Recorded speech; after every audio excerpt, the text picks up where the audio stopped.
Good morning in the United States, good evening in India, and namaste to everyone around the world. My name is Sagar, and I welcome you to this discourse on yoga and the Mahavratas, hosted by the American Academy of Yoga and Meditation. I would like to give our new viewers a quick introduction about what the American Academy of Yoga and Meditation is. AAYM, as it is also known, is a nonprofit organization for physicians, researchers, medical professionals, and practitioners of yoga and meditation. It is dedicated to education and research by fostering an approach by linking science, arts, ethics, and spiritualism to improve ways of human life. I welcome you all to our last discourse of this June yoga conference called Yoga and the Mahavratas. The Mahavratas are five great vows which one takes to become an ascetic. These five great vows are ahimsa, meaning non-violence, satya, meaning truth, asteya, meaning non-stealing, brahmacharya, meaning chastity, and aparigraha, meaning non-possession. Today, we will learn more about the Mahavratas from the esteemed speaker, Dr. Hanumantha Rao. Dr. Rao graduated in science in 1979 and worked in a quality control department. However, in 1982, he resigned and joined the Vivekananda Kendra. He is currently the vice president over there and has been the vice president since 2020. He has been teaching yoga for 35 years and has studied different ancient scriptures like the Bhagavad Gita, the Hatha Yoga Pradipika, and the Patanjali Yoga Sutras. It is a pleasure to have you with us today. Once again, I welcome all of our viewers on Facebook and YouTube to this wonderful discourse, and I will now pass it on to Dr. Hanumanthaji to lead this discourse. Namaste. Namaste. Sthapakaya cha dharmasya sarvadharmasvarupini avatara varishtaya Ramakrishnaya te namaha pavitram charitam yasyaha pavitram jivanam dada pavitrata svarupinyi tasya devyai namo namaha Namah Shri Rajaya Vivekananda Suraye Satchit Sukhasvarupaya Swamine Tapaharne Satchit Sukhasvarupaya Swamine Tapaharne. Namaste from Vivekananda Kendra, Kankyakumari.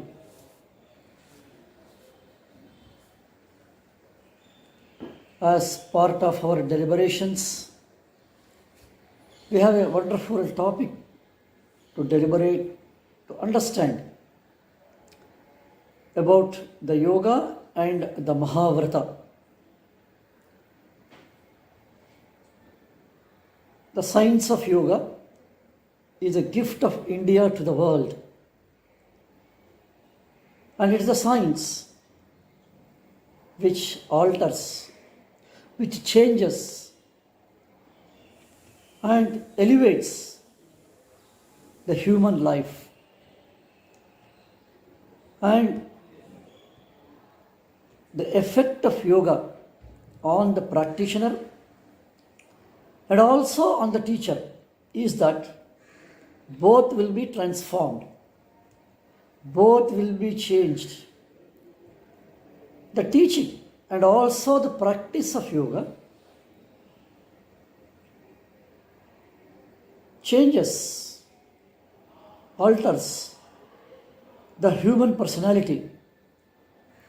And whenever we say the human personality, it is a perception of the human being, the intellectual capacity of the person, the emotions of the person, the purpose of thinking, the direction of thinking, the decision-making process, and the purpose behind all our relationships, behind all our transactions, and the meaning and expectations which we develop our relationship with the entire world. We are inseparable from the entire creation. The whole world and the creation is a single unit. That's how Indian culture viewed the whole world as one single family. Vasudhaiva Kutumbakam, as it was put. And with what perspective we approach the world, with what perspective we develop our relationship with the world around us, with the trees, with the plants, with the rivers, with the water, and even with the mountains and all the living beings, whether it is a living or the non-living, our relationship which we develop with them is an important dimension to chisel my personality and to develop my personality. That's how yoga has a role in entire chiseling one's outlook towards the world. With what perspective? What will be my perception of the world? My view of the world? And my perception of my life, my view of my life in connection with the entire world. So, my view of my life, my perception of my life, along with my perception of the world, my perception and the view of the entire world, both are very much important. And this is where the relationships, the behavior, the emotional values, the intellectual values, in fact, that is how the human values are valued. The value of the human values, they have a value. Only we value them. Otherwise, they have no values. And these human values, some are changeable, some are not changeable.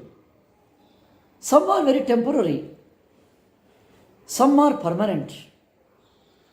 And some of the human values are to be acquired as per the time, place, and situation.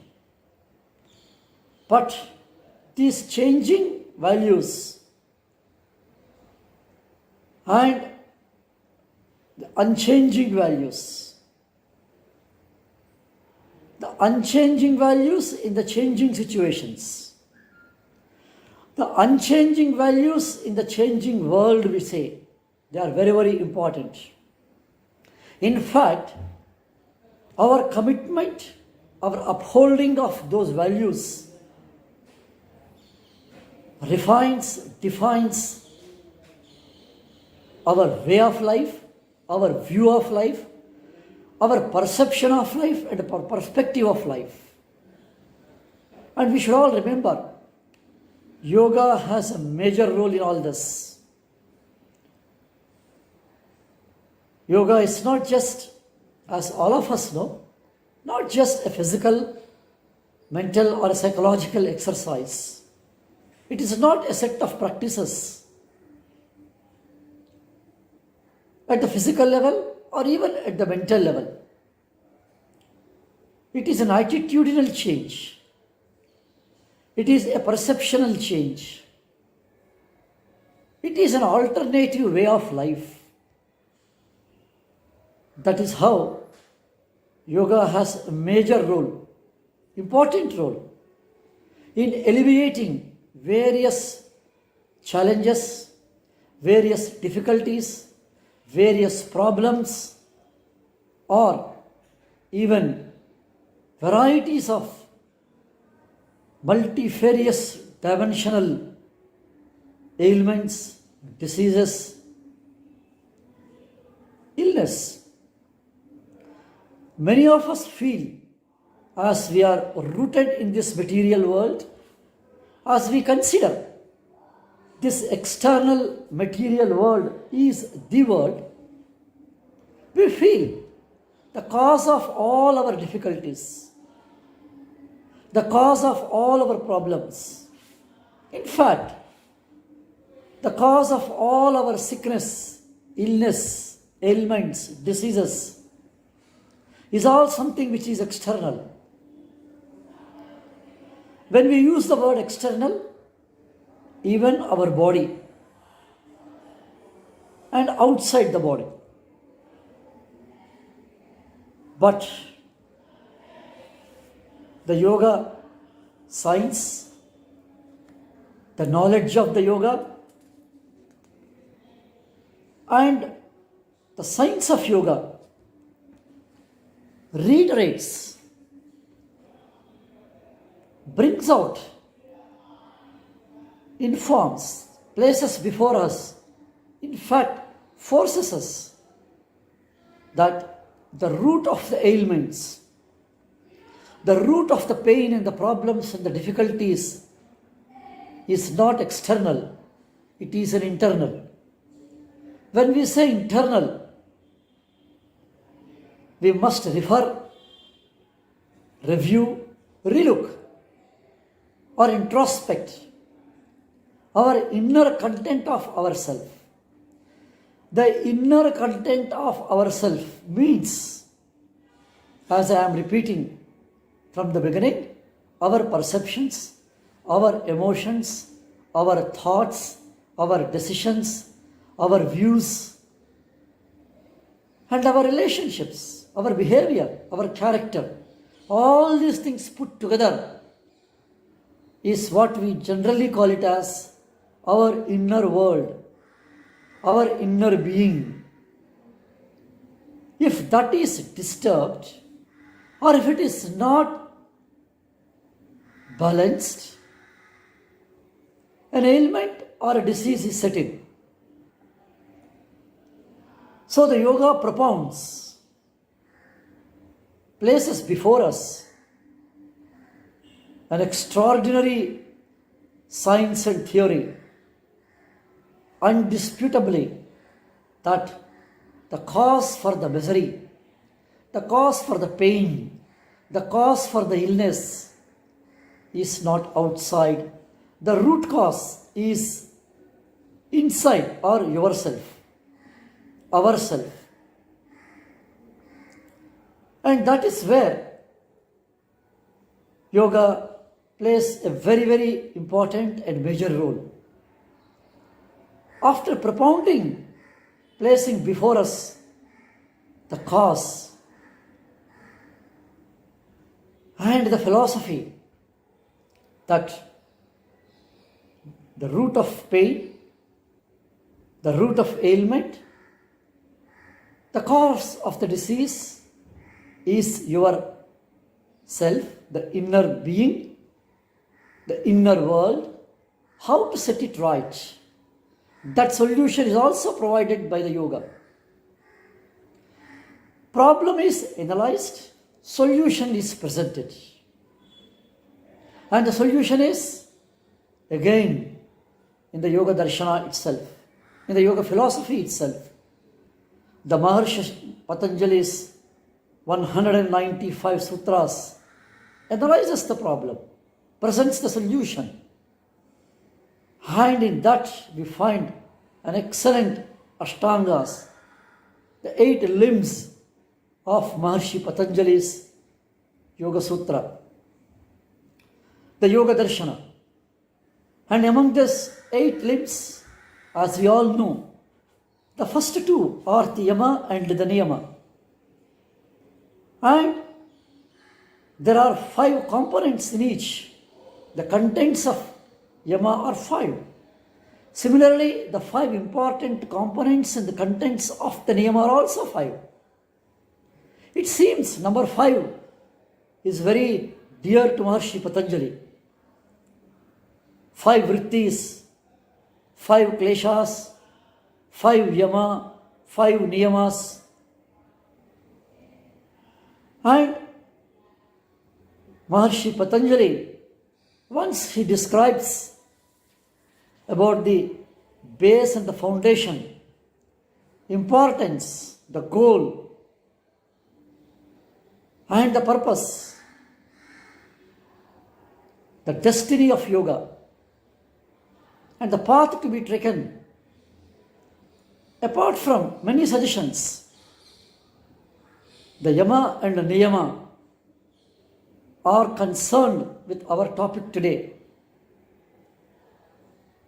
The lifestyle management, alternative lifestyle. As all of us are aware, various modern psychosomatic ailments are the results or the expressions or are the manifestations of the inner balance, inner imbalance, loss of balance. Samatvam is lost. In Bhagavad Gita, beautifully, yoga itself is defined as maintaining that balance. Samatvam yoga uchyate, he calls it. And beautifully in the second chapter, Prajahati yada kaman sarvan parthan manogatan atmanyev atmana tushtaha sthita prajnasta duchyate. Establishing oneself in one's own self is yoga. And detaching from the attachment towards pain causing things is yoga. And how to do that? How to come out of this web of the network? And that is the changing our lifestyle. How we spend our energy, how we spend our time, how we utilize our time and energy. In fact, life is nothing but utilization of time and energy. This utilizing our time and energy in a proper way so that tensions and stresses are not created, but they are solved. By not creating and also solving, this two-pronged approach is the approach of yama and niyama. Yama is our behavior, our interaction, our relationship, our communication with the society outside my body. Ahimsa, Satya, Asteya, Brahmacharya and Aparigraha. Ahimsa is not just non-violence. Ahimsa is not hurting, not to hurt anybody. Not even human beings. Even all living beings. And we should all remember, living being means not only birds and animals, even the plants and the trees. That's why Ahimsa propagates the philosophy of environmentalism. It is the root base of ecology, ecosystem, ecoscience. Ahimsa has that roots. Not to hurt. By not hurting others, we will not hurt ourselves. This is the maintaining the balance within ourselves. By not creating imbalance in others, we maintain the balance in ourselves. It is not that when there is an imbalance, balance is disturbed outside. But the imbalance outside is not created. And maintaining our balance within is very, very important. Ahimsa is a root, base, foundation for all our emotional balances. In yoga and in the science of yoga, there are 6 violent emotions: kama, krodha, lobha, moha, mada, matsara. Intense emotions, powerful emotions, outbursts of emotions, or totally constricted emotions. That emotional balance is achieved by ahimsa. So ahimsa balances the emotions within. It is the solution to restore the balance within, and that is the ahimsa practice. We are very clear. Our interactions, our behavior is to be in such a way that nobody is hurt. Life is comfortable, simple, and happy. Truthfulness is another important dimension. A truthful life, a honest life, a life which is based on facts is important. Spreading misinformation, spreading falsehood, spreading lies spoils relationships, creates a wrong atmosphere, creates a tension in the society around us, creates a false prestige. Unnecessary, tremendous tension is created within. Satya is truthfulness. All wrong information, falsehood, that is set at rest. Asteya is not stealing, it is. That which is not belongs to me, I don't claim on that. See how beautiful it is. Anything which belongs to others, I have no right on that. And looting, cheating, theft, stealing, even intellectual stealing, intellectually robbing. Thoughts are robbed, others' ideas are robbed, others' perceptions are robbed. Planning to rob others, planning to steal others' thoughts. And how much blood pressure goes up? How much hypertension it will be? The whole mind will be boiling. Then brahmacharya, a sense control, the rush of the senses, demand of the senses, needs of the senses, wants of the senses, that is restraint. That is brahmacharya. Brahmacharya is restraining the speed and force of the desires, reducing the luxurious life, reducing the wants in our life, and calibrating our needs, able to live very simply. How do we manage things with simply less things? That is brahmacharya. And this way of controlling, this way of restraining is the essential dimension of brahmacharya. Then aparigraha is not to possess too many things, too much of confusion. Too many things are accumulated. Lot of ideas, confusion in the mind. Run writing there. Clear thought, clarity in vision, clarity in defining the goal, purpose. Aparigraha, not to have attachment to the things. And reducing that attachment to the things. Possessing and attachment. a slightly deeper and a little variation in that. Aparigraha is basically reduction of our attachments. The niyama is completely, totally connected to our personal life. Our cleanliness, physical hygiene, material hygiene,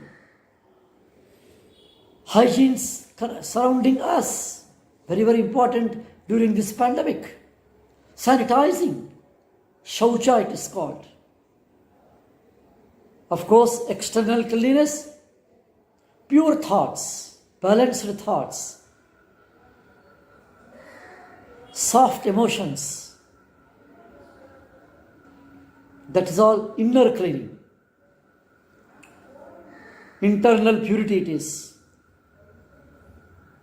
So this is shaucha, one of the important dimensions of niyama. Apart from the external cleanliness and hygiene, thinking level. When we say pure thought means what? A thought which will not damage, which will not be a cause in damaging others.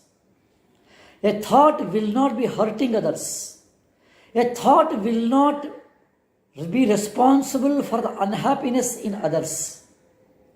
That is a pure thought.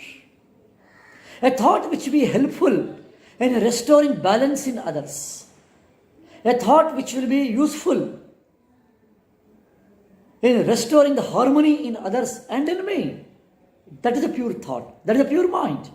Shaucham, that is shaucha. Santosha is satisfaction. Self-satisfied. No complaints. Number of people keep on complaining. They find out fault in others, finding fault with outside things. This finding fault outside. Everywhere finding fault. This is wrong, that is a mistake, this is a mistake. And not to have that is santosha, contented life, a life of contentment. Life will be beautiful. A satisfied life. In fact, complaining is also a sickness. It is also a disease. Finding fault with others is also a disease. Then tapas is ability to bear difficulties, ability to bear pain, ability to suffer. In fact, tapas is increasing our power of resistance, our power of immunity. We have immunity boostings. One is external immunity. There is one innate immunity. Critically, there is a word innate immunity. But there is inner immunity, where we will be able to face the challenges, able to face the difficulties, that courageously. That is tapas. Swadhyaya, self-study, analyzing ourselves, analyzing our own thoughts, emotions, relationships. Is there anything wrong with me? Is there anything wrong in my relationships? Is there anything fault in my thinking? I am at fault. I am at the wrong direction. Have I made anything mistake? This self-analysis is swadhyaya. Yes, it helps to correct ourselves. It helps to put us on the right path. And it is true, sometimes it makes a necessity to look at ourselves and find out, are we in the right path? Whether our research is in the right direction or not. That is swadhyaya. And Ishvara pranidhana, recognizing that there is something which is higher. There is something which is controlling me. There is something which is beyond. I put all the efforts, but there is something which is driving me. That driving force, recognizing it, honoring it, respecting it, devoting it. Yes, That is called Ishvara Pranidhana. The whole energy, the all pervading energy in all the beings. Ishvara Pranidhana is recognizing the same uniform energy in all the beings. The whole matter is nothing but expression of energy. This understanding, this recognition is Ishvara Pranidhana. The highest, topmost scientist surrendering to that energy is Ishvara Pranidhana.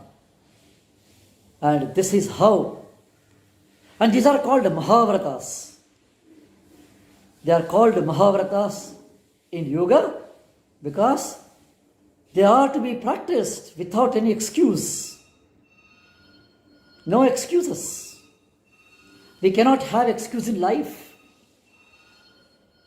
And that is why Mahavratas play a major role, important role in sharpening and shaping our life, in creating, building, strengthening our character. In fact, it makes the world a better world. It makes the entire behavior in a most comfortable and a very happy world.